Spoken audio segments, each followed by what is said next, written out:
Hello students, मेरा नाम है Rajesh Chamola, teacher science ICT virtual class Dehradun से। और आज हम बात करने वाले हैं क्लास 9 के साइंस चैप्टर नंबर 1 हमारे आसपास के पदार्थ के ऊपर। स्टूडेंट्स, अपनी पिछली क्लास में हमने इस चैप्टर को स्टार्ट किया था। ये आपकी विज्ञान की बुक का पहला चैप्टर है और आपकी विज्ञान की बुक के केमिस्ट्री चैप्टर्स में से पहला चैप्टर है, रसायन विज्ञान का पहला चैप्टर है।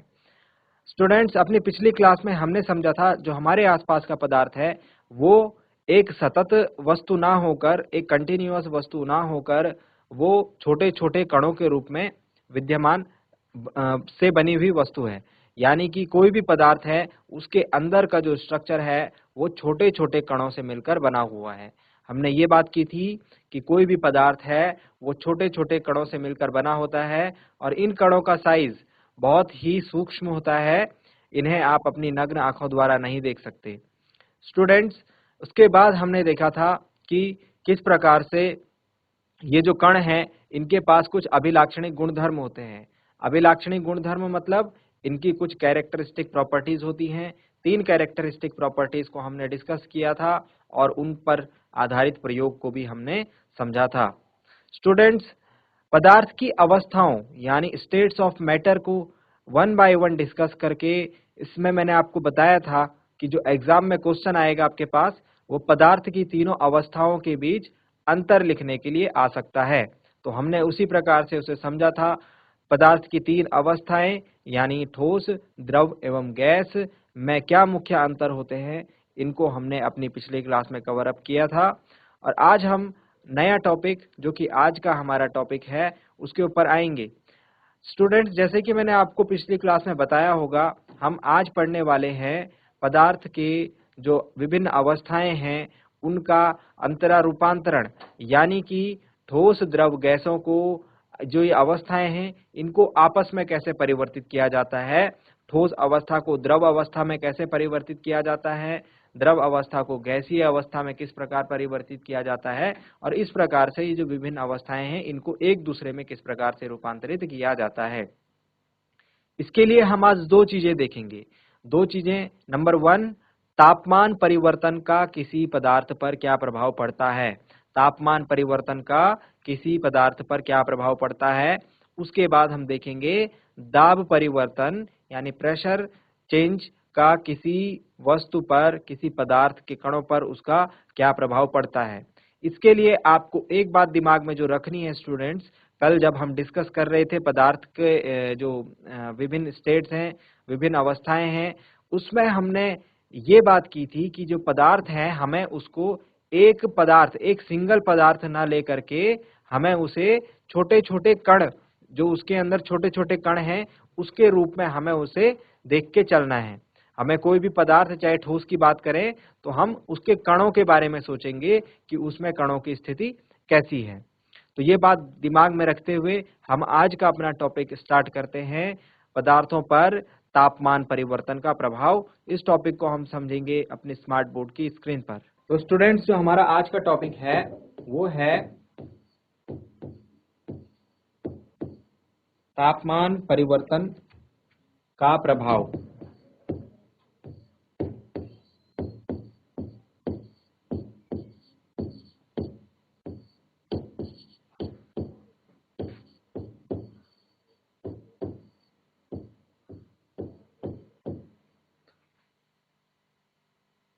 स्टूडेंट्स, जैसे कि हमने देखा है, एक एग्जांपल से मैं आपको समझाने की कोशिश करता हूं।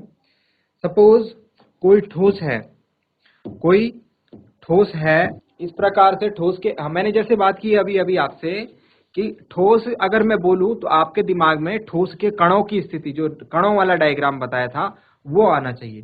तो ठोस में जो कण होते हैं वो कैसे होते हैं, पास पास होते हैं। इनके बीच में जो बल होता है वो कैसा होता है, वो अधिक होता है। ठीक है, आकर्षण बल कणों के मध्य जो होता है वो अधिक होता है। ये कोई ठोस है तो मैं उसमें कण ऐसे इमेजिन कर पा रहा हूं कि उसके अंदर जो कण हैं, जिन कणों से मिलकर वो ठोस बना हुआ है, वो इस प्रकार से होंगे।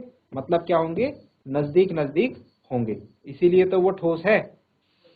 स्टूडेंट्स, अब क्या किया जाएगा तापमान परिवर्तन का, मैं क्या करता हूं, इन पर तापमान यहां पर से बढ़ा देता हूं।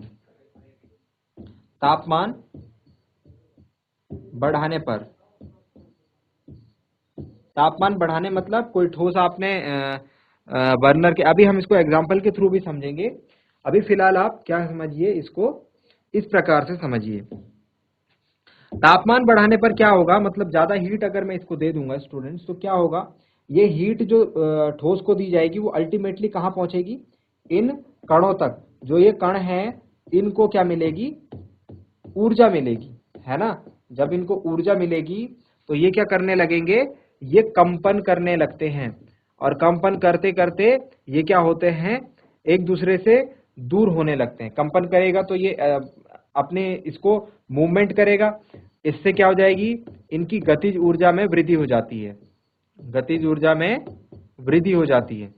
हमने तापमान दिया, ठोस को उसके कणों में ऊर्जा मिली, उसके कणों को ऊर्जा मिली, उनकी गतिज ऊर्जा में वृद्धि हुई, और वृद्धि से वो क्या हुए, उनमें कंपन होने लगा। अब कंपन होने लगा तो वो क्या करेंगे, जगह ढूंढेंगे दूर जाने के लिए, जगह ढूंढेंगे दूर जाने के लिए। अब तो ये क्या करेंगे, तो ये बाहर की तरफ, मतलब एक दूसरे से अब ये दूर दूर जाने लगेंगे, क्योंकि इनके पास अब क्या है, गतिज ऊर्जा है। गतिज ऊर्जा के कारण क्या हुआ, जो इनके बीच में जो बल था जिनसे ये जुड़े हुए थे, वो अब उनको बांधे नहीं रख पाएगा उतनी मजबूती से। समझ रहे हो, जैसे कि तुम क्या करते हो, जैसे तुम किसी वस्तु को, किसी एक पत्थर को एक डोरी से बांधो, ठीक है, और उस पत्थर पर एक और पत्थर ऐड कर दो, तो जैसे जैसे आप उसमें ऊर्जा उसको बढ़ाते जाएंगे, तो वो डोरी क्या होगी, उसको पकड़ने में सक्षम नहीं रहेगी और वो टूट जाएगी। ऐसे ही यहाँ पर होता है, जैसे इसकी गतिज ऊर्जा बढ़ती है तो ये एक दूसरे पर ये गति में आने लगते हैं, और उनके बीच जो ये आकर्षण बल है ये कमजोर पड़ने लगता है। इस कारण क्या होता है स्टूडेंट्स, ये कंपन करते हुए कण एक दूसरे से दूर दूर जाने लगते हैं। अब दूर दूर जाएंगे तो अब कैसी पिक्चर बन जाएगी, अब कैसे हो जाएगी कणों की स्थिति, अब ये ऐसे हो जाएंगे, अब ये एक दूसरे से दूर दूर हो जाएंगे। और ये दूर दूर किस में रहते थे कण, कौन सी अवस्था में रहते थे कण एक दूसरे से दूर दूर, वो रहते थे पदार्थ की द्रव अवस्था में। तो अब क्या देखा आपने, जब हमने तापमान बढ़ाने पर, जब मैंने तापमान बढ़ाया तो ये ठोस अवस्था जो है, ये ठोस अवस्था किस में रूपांतरित हो गई, ठोस अवस्था रूपांतरित हो गई द्रव अवस्था में। बात समझ में आई, तापमान बढ़ाने पर पदार्थ की ठोस अवस्था द्रव अवस्था में रूपांतरित होने लगी। और रूपांतरित कैसे हुई ये मैंने अभी अभी एक्सप्लेन किया। इसके बाद क्या होता है, अगर मैं द्रव अवस्था में वस्तु है, फिर से मैं इसका तापमान क्या कर रहा हूं, इंक्रीज कर रहा हूं। तापमान बढ़ाने पर फिर से क्या होगा, इन कणों को क्या होगी, और गतिज ऊर्जा मिलेगी। गतिज ऊर्जा मिलने से क्या होगा, अभी भी जो इनके बीच में आकर्षण बल है ये कमजोर पड़ जाएगा, और ये कंपन करते हुए दूर दूर जाने लगेंगे एक दूसरे से। तो जो इनके बीच का आकर्षण बल है ये वीक पड़ जाएगा, और कण एक दूसरे से दूर चले जाएंगे। तो अब इनके बीच की दूरी क्या हो जाएगी, और बढ़ जाएगी। और जब कणों के बीच की दूरी और बढ़ जाती है, यानी सबसे ज्यादा हो जाती है, तो वो कौन सी अवस्था में पहुंच जाते हैं, गैसीय अवस्था में। ये डायग्राम आपको याद आ रहे होंगे, ये हमने पिछली क्लास में क्या किए थे, डिस्कस किए थे। तो स्टूडेंट्स हमने क्या समझा इस बात से, हमने इस बात से ये समझा कि जब किसी पदार्थ की अवस्था में हम क्या करते हैं, उसमें तापमान इंक्रीज करते हैं, मतलब तापमान बढ़ाते हैं, तो उसकी अवस्था में परिवर्तन आ जाता है एक बिंदु पर। ऐसा होता है, ठोस अवस्था द्रव अवस्था में एवं द्रव अवस्था गैसीय अवस्था में रूपांतरित हो जाती है। इसे हम कहते हैं तापमान परिवर्तन का प्रभाव। अब हम इसको एक एग्जाम्पल से समझते हैं। एक एग्जाम्पल लेते हैं, एक हमने बर्फ का टुकड़ा लिया, हमने क्या लिया, एक बर्फ का टुकड़ा। तो बर्फ का टुकड़ा क्या होगा, ठोस होगा, द्रव होगा या गैस होगा, तो बर्फ का टुकड़ा होगा ठोस। ये एक ठोस है, बर्फ का टुकड़ा क्या है, एक ठोस है, ठीक है। और हमको क्या करना है, अब तापमान परिवर्तन करना है, तापमान बढ़ाना है, ठीक है। तो तापमान बढ़ाने का मतलब मैं क्या करता हूं, इसके नीचे एक बर्नर रखता हूं, और उस बर्नर पे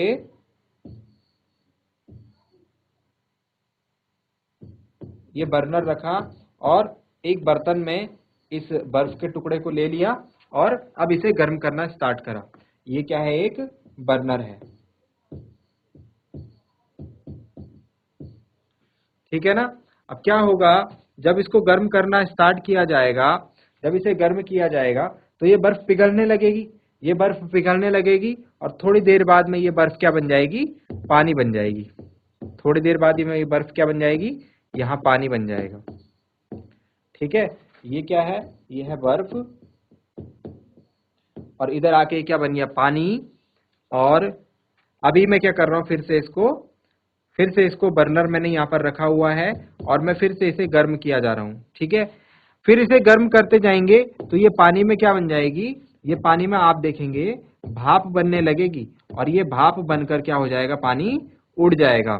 तो अब आपने देखा यहाँ पे बर्फ था, यहाँ पे पानी हो गया, यहाँ पर भाप बन गया, मतलब यहाँ पर ठोस था, यहाँ पर ये द्रव बन गया और यहाँ पर गैस अवस्था में आ गया। तो हमने क्या किया? हमने इसका तापमान बढ़ाकर, इन पदार्थ की इन अवस्थाओं का तापमान बढ़ाकर इनको इंटरचेंज किया। एक बेसिक सा एग्जांपल है, आपको ये समझ में आया होगा। अब स्टूडेंट्स यहाँ पर एक और बात आती है, यहाँ पर एक बात आती है कि अब मैं क्या कर रहा हूँ, ये जो मैंने एक्सपेरिमेंट किया है इसको मैं नोट कर रहा हूँ। एक इसका मैंने क्या किया, यहाँ पर एक थर्मामीटर लगा दिया। क्या लगा दिया स्टूडेंट्स? थर्मामीटर लगा दिया। ये क्या है? एक थर्मोमीटर। थर्मोमीटर क्या काम करता है? थर्मोमीटर तापमान को नापने का काम करता है। थर्मोमीटर टेम्परेचर की रीडिंग बताता है कि तापमान अभी वर्तमान में कितना है।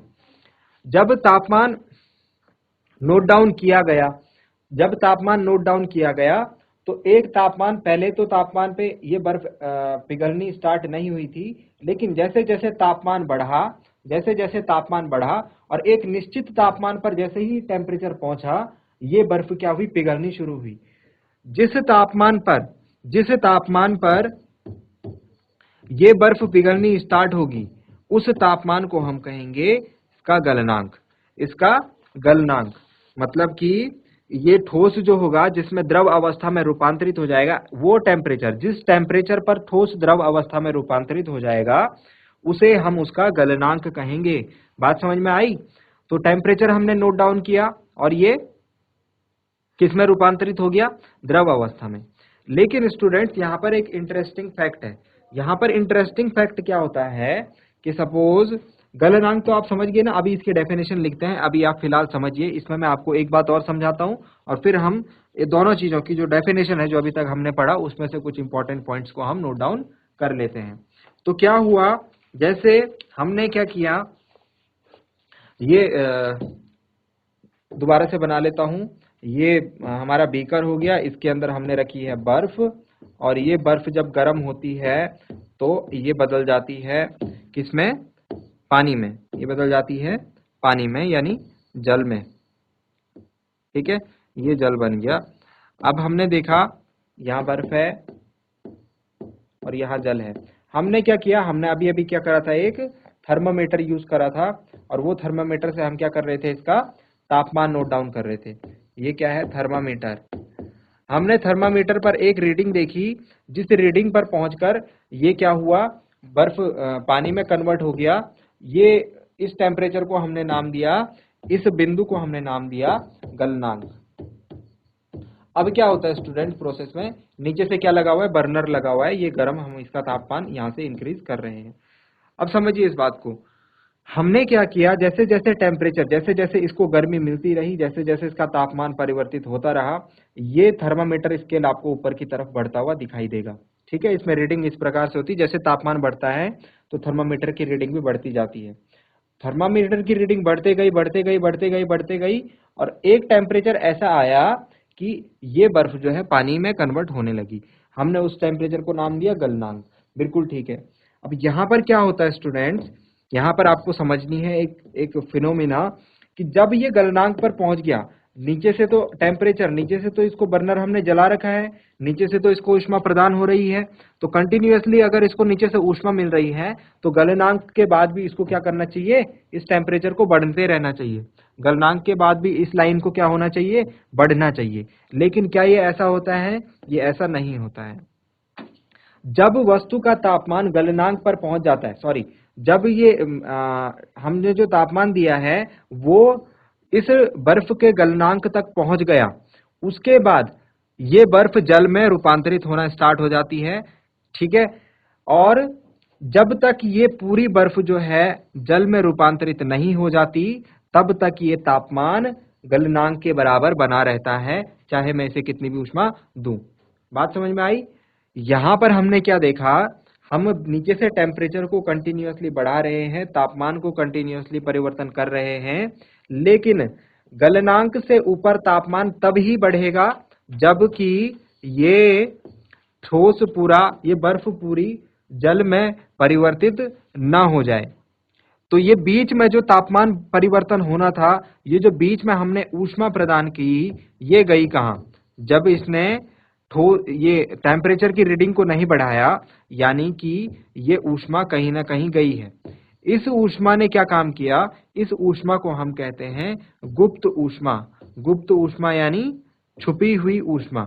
ये ऊष्मा कहाँ छुपी रहती है, ये ऊष्मा इस ठोस के अंदर छुपी रहती है, और ये क्या काम करती है, जैसे ही गलनांक पर आता है तापमान, ये इस ठोस को अवस्था परिवर्तन कराने का काम करती है। जब तक पूरी बर्फ जल में रूपांतरित नहीं हो गई, जब तक पूरी बर्फ जल में कन्वर्ट नहीं हो गई, जब तक ठोस अवस्था पूरी द्रव अवस्था में कन्वर्ट नहीं हो गई, तब तक ये गलनांक बढ़ेगा नहीं, तब तक ये गुप्त ऊष्मा अपना काम करेगी। जैसे ही परिवर्तन हो गया, फिर उसके बाद अगर आप ऊष्मा उसको प्रदान कर रहे हैं तो फिर टेम्परेचर की रीडिंग आप देखेंगे बढ़ने लगेगी। ये बात समझ में आई होगी स्टूडेंट्स?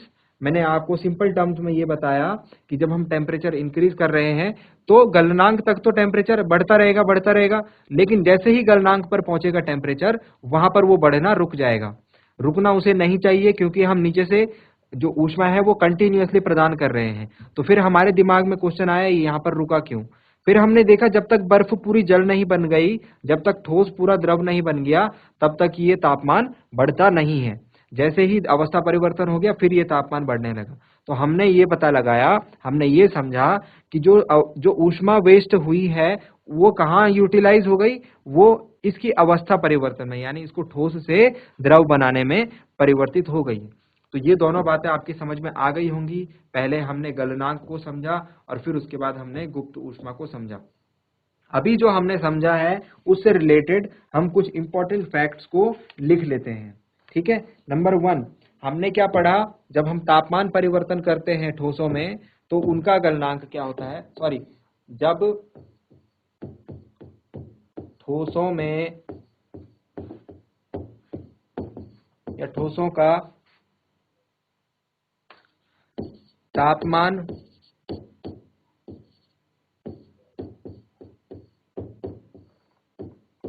बढ़ाया जाता है तो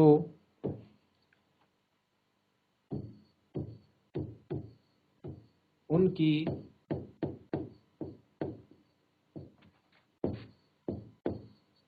गतिज ऊर्जा में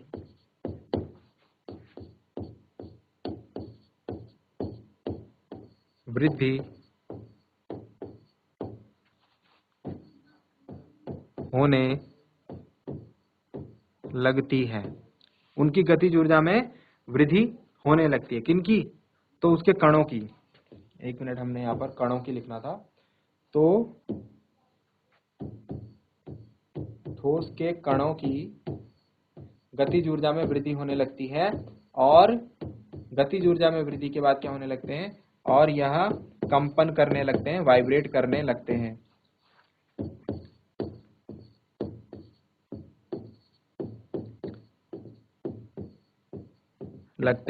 इसके बाद क्या होता है, इसके बाद जो आकर्षण बल है वो कमजोर पड़ जाता है, और इसके बाद आप लिखेंगे कणों की ऊर्जा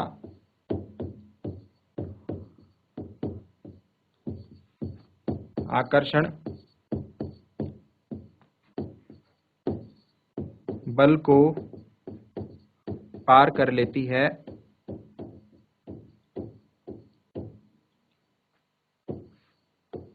और कण जो है अपनी स्थिति से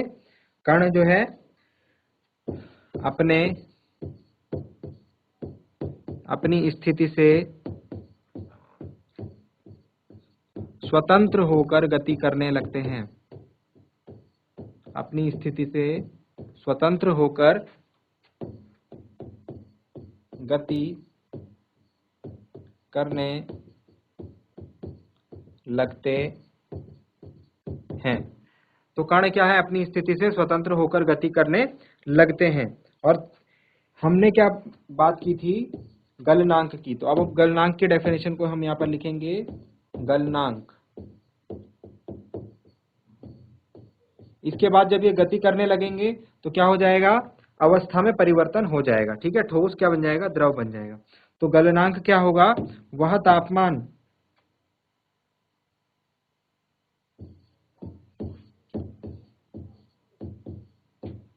तापमान जिस पर ठोस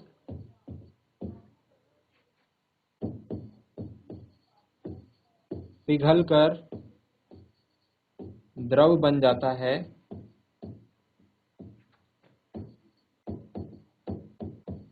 वो क्या कहलाता है, उसे हम कहते हैं उसका गलनांक। ठीक है ना।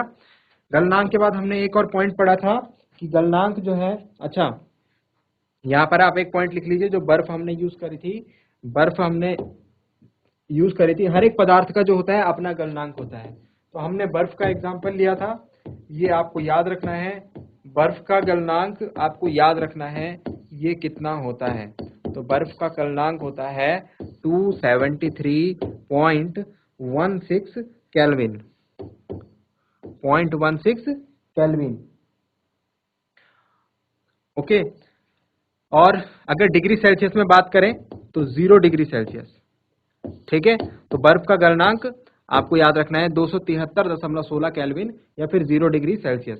और लास्ट हमने बात करी थी 6 नंबर पे, वो हमने बात करी थी गुप्त ऊष्मा, या फिर इसे हम कहते हैं ठोस की प्रसुप्त ऊष्मा। तो इसकी जो डेफिनेशन आप लिखेंगे उसको इस प्रकार से लिखेंगे, वायुमंडलीय दाब पर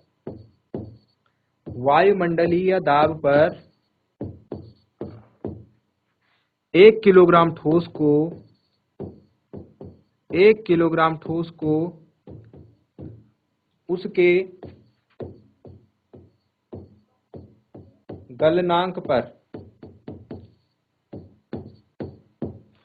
गलनांक पर द्रव में बदलने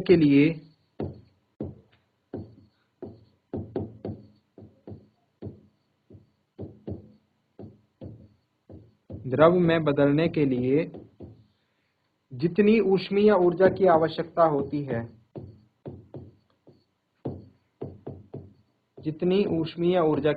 होती है, उसे हम ठोस की प्रसुप्त ऊष्मा कहते हैं। ठीक है, तो ये बात समझ में आ गई होगी आपको। उसे हम कहते हैं संगलन की प्रसुप्त ऊष्मा।